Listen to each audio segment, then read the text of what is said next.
नेपालका 5 रहस्यमय स्थानहरू जहाँ समय रोकिने जस्तो लाग्छ। कल्पना गर्नुहोस् तपाईँ एक्कासी त्यस्तो ठाउँमा पुग्नुहुन्छ जहाँ समय नै रोकिएको जस्तो लाग्छ, जहाँ हावा पनि फुसफुसाउँछ, मन्दिरहरू बोल्छन् र पहाडहरूले सयौं वर्षका कथा सुनाउँछन्। आज हामी तपाईलाई लैजानेछौँ नेपालका 5 त्यस्ता रहस्यमय स्थानहरूमा जहाँ रहस्य र श्रद्धा दुवै जिउँदैछ। नम्बर 1 मा आउँछ सेती देवी मन्दिर र यो मन्दिर स्थित छ दोलखामा। यो मन्दिरमा ऐना मात्र होइन, रहस्य पनि छ। यहाँ मानिसहरूले ऐनामा आफ्नो मनका कुरा लेख्छन् र भन्छन् देवीले ती कुरा सुन्छिन्, र कसैले भन्छन् उनले लेखेको कुरा ऐनामा हरायो तर जीवनमा पूरा भयो। के यो चमत्कार हो कि देवीको शक्ति?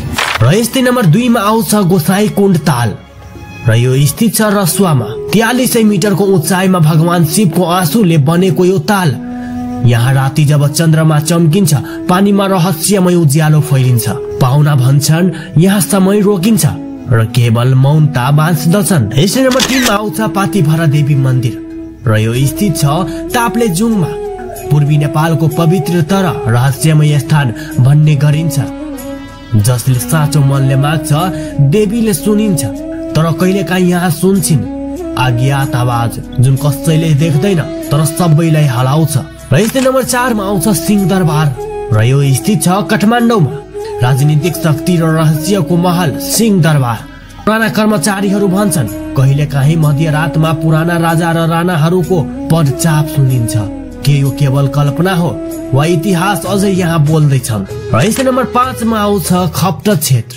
यो स्थित छ सुदूरपश्चिममा। शान्ति र आत्माको बगैँचा खप्टर क्षेत्र।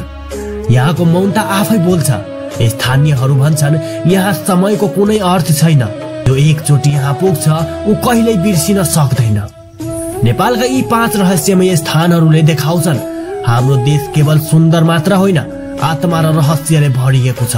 अर्को पटक जब तपाईँ यात्रा गर्नुहुन्छ ध्यान दिनुहोस् कहीं तपाईँ पनि त्यस्तो ठाउँमा नपुग्नुहोस् जहाँ समय रोकिने जस्तो लाग्छ।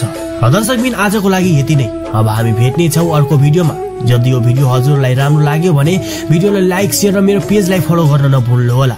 यसै गरी हजुर मेरो भिडियो कुन ठाउँबाट हेर्दै हुनुहुन्छ ठाउँको नाम कमेन्टमा जरुर लेखिदिनु होला।